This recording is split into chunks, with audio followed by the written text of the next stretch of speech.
Welcome to the Lighthouse Financial Advisors Money Over 50 podcast with Dallas Davison and Michael Hogue. This information is general in nature and does not take into account your objectives, financial situation, or needs. Therefore, you should consider whether the information is appropriate for you and your personal circumstances. If you require personal advice, please contact Lighthouse Financial Advisors. Here are your hosts, Dallas Davison and Michael Hogue.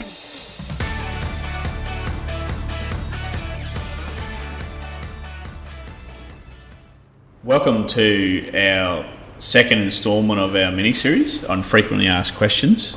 I'm Michael Hogue here with Dallas Davison. The second instalment of our mini-series of frequently asked questions is, what information do I need to bring? So one of the things that we find is daunting for people is to worry about booking a first meeting with us, and then how much information do I need to collect? So, Dallas, what type of information do we need at the start, and is it onerous? Yeah, well, it's one of those, like you say, it can be a scary thing, because you've got to basically, as the analogy is, putting all your cards on the table and going, well, this is, for most people, after 30, 40 years of their working life, this is kind of what we've got to show for it. That's, I guess, the first thing that I'd say with that is that we've seen it all. It's an interesting one where we say to people, we need you to provide this information, and I think some people are worried or feel a bit sheepish about we feel like we should have more money, or we should be earning more, or something like that. There's a lot of interesting psychological things about money and about people's feelings around that. Yep.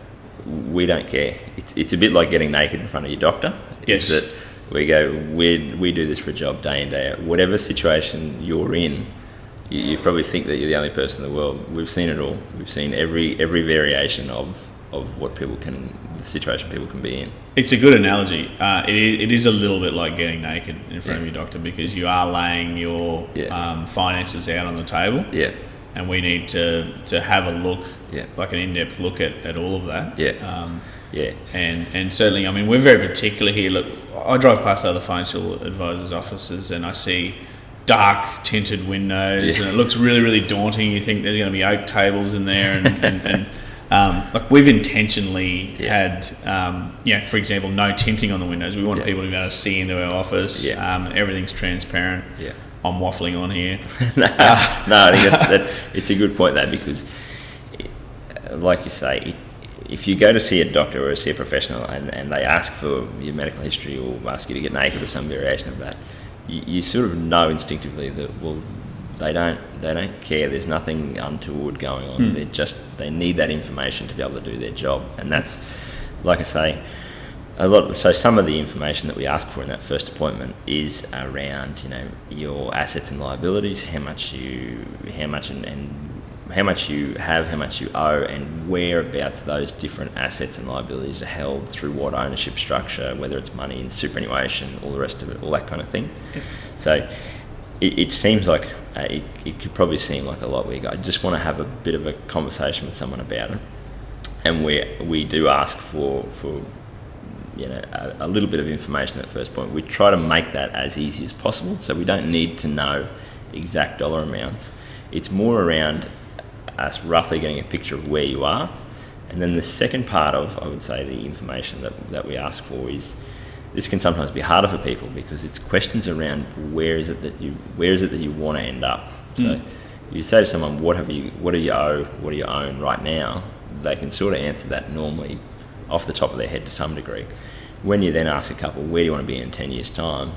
Sometimes that causes an argument on its own, because they might actually have different ideas of where they want to be. But what we try and do is get a bit of that information in advance of that first appointment, so that what that allows us to do is, before someone comes in for that first appointment, we get a clear picture of, this is where they are now, this is where they want to head to, and what that allows us to do is to be able to work out whether that is going to be feasible, or whether they might need to readjust what their goals are, and B, also work out what changes do they maybe need to make that happen, and do they need our assistance with that, or are they already on track? Yep. And so one of the first things that we ask people to fill out is a 2-page template called a client information form. And as you mentioned before, we're looking for higher level stuff. So we're looking for the values of things. So to make a clear delineation, we won't ask you at that first meeting to provide us with home loan statements. Yeah. We will ask you, what is the value of your current home loan? Yeah. So, if that's $150,000, then you write $150,000 in that form. Yeah. That's something that people can look up really, really quickly and takes 10 seconds to fill out versus chasing up statements. Yeah. It may be way down the track that we do ask for statements, but the first meeting is designed to be quick. So the client information form is designed to be filled out in somewhere around about 10 to 15 minutes. Yeah. And then we do ask for statements. Do you want to tell people what statements we actually do need at that point in time and what information we do need? Yeah, so that's a good example of one there, Michael. We've said home loan statements.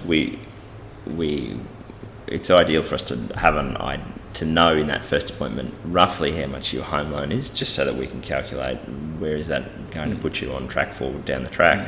But we don't really need the behind the scenes of what's going on with your home loans. Whereas your superannuation funds, what we ask for there is just your most recent statement.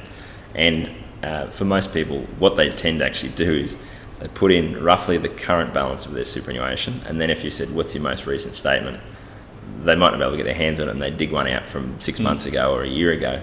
That's generally fine, because what we really want is a rough idea of the balance so that we can project that out to see where they are likely to end up in the future. But the statement itself has a lot of valuable information to, if you speak the language as we do, to understand what's going on behind the scenes of that superannuation. Where's the money invested? What fees are you currently paying on that? Do you have any insurances attached to it? All of those kinds of things, or even contributions that are being received. Are you receiving just a standard or additional? Those types of things are all available to us on the statement. And so that's kind of why we ask for superannuation or any investment funds that you have. The statements on those is so that we can pull a bit of information out of those, and it gives us a clear picture of what's going on with that asset. Whereas, like you say, with your home loan or with your bank account, we don't really need to know what interest rate you're paying or receiving on those things, because it's just general information that we need to know. Yes, and payslip as well. So that's another thing that we ask for. So so we really ask for up to three statements per person, which would be your superannuation statement, and or a statement for each superannuation fund. That a person may have a recent payslip for each person. And if they have an investment, then a recent investment statement. So they're the three main statements that we ask for. And most people can pull those together reasonably quickly. Yeah, and that's I guess what we tend to find is that, like we say, with our first appointment, and we've just spoken about this in the first question in this series, which is what our fees are. A lot of the time, what we're really trying to work out in this first appointment is, where are you right now? Where are you on track to be? And is there scope for us to be able to work with you to help you get into the best possible situation that you can be in the future?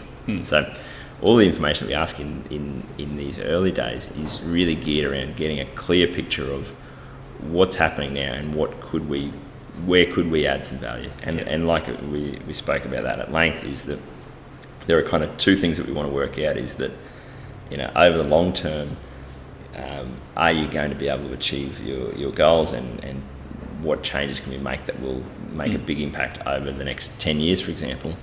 The superannuation statement, as I was just saying, the information on that, what it actually helps us also to do is that short-term focus of going, okay, well, what fees and taxes are you currently paying now that we can try and strip out and reduce as much as possible? So obviously that impacts your long-term plans, but that also allows us to have a good picture in that first appointment to be able to go, do these people actually need my help or not? Is there value that I'm going to be adding to them? Or, as we've said, in some cases, if people provide a lot of this information in advance, it's very common that we sit down with someone for first appointment, and one of the first things we say is, look, there's probably not a huge amount that I need to help you with on an ongoing basis. And it then tends to be, here are the few things that you need to go and do, or that you need to go and work on or think about. But we don't see that there's a huge amount of value that we can add, and we just normally try and help people as much as possible and point them in the right direction, and without sort of having to charge a fee or do anything like that. And equally, as much as that we do meet with a lot of people who provide that information before the first meeting, and we can have such a valuable discussion with them and say, okay, well, you're here now, you're on track to be $500,000 short of where you need to be.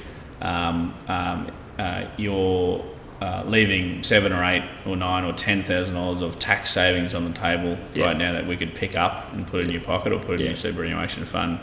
We can have some really valuable conversations with roughly about half an hour's preparation work by yourself who's coming in for the first meeting, and that's what it's really designed for, isn't it? So the information that we ask for before the first meeting is designed for about half an hour's prep work from someone, and that provides us with enough information to have a really valuable, succinct conversation to demonstrate what role we can play in getting them to where they need to be. That's exactly right. Yeah. So what will actually happen is, for most people, when they want to book an appointment or they want to speak to someone, they'll pick up the phone and ring the office, and normally they'll be speaking to Kylie, who is an expert at helping people feel comfortable with all of these different things, and helping them actually work out practically where to find this information, how to get that through to us in a way that we have all that. So she's obviously able to, if you were to ring up book an appointment, she's the one that will talk to you about exactly what's required and how to help you gather all that and get it through to us, so that we can make sure that, as you say, that first appointment is a valuable use of our time and our prospective new clients' time, to make sure that it's not them coming in and us going, well, now as we gather the information from them in that appointment, we can't work out whether whether they need our help or whether they don't, what it is they need to focus on. We normally, as you say, half an hour at the outside of time, them gathering that information, getting it through, allows us to have a really valuable hour normally in that first appointment, and people will leave there either knowing if they don't need our help or do need our help, what our fees would be to make all that happen, and they can make an informed decision at the end of that first appointment. In wrapping up, everyone that comes in to meet with us for the first time, whether or not they eventually become a client or we just answer some of the questions that they have, everyone says that was a valuable experience. And the second comment that we get is, why didn't we do this years earlier? So certainly we would encourage people, if you're listening to this podcast, you are thinking about your retirement. Because it's called Money Over 50. or you're just a very strange 25-year-old. So look, we'd certainly encourage you to call the office, speak to Kylie. She loves helping people. She'll book you in with Dallas or myself as a first meeting. There's about half an hour's prep work. She'll help you as much as she can, because she loves to help people. And then we'll have that meeting for roughly an hour. So all up, it's about an hour and a half of your time. You will leave that meeting certainly in a better place, either knowing what you need to do, or on the way to becoming a client of ours. Perfect. Thank you.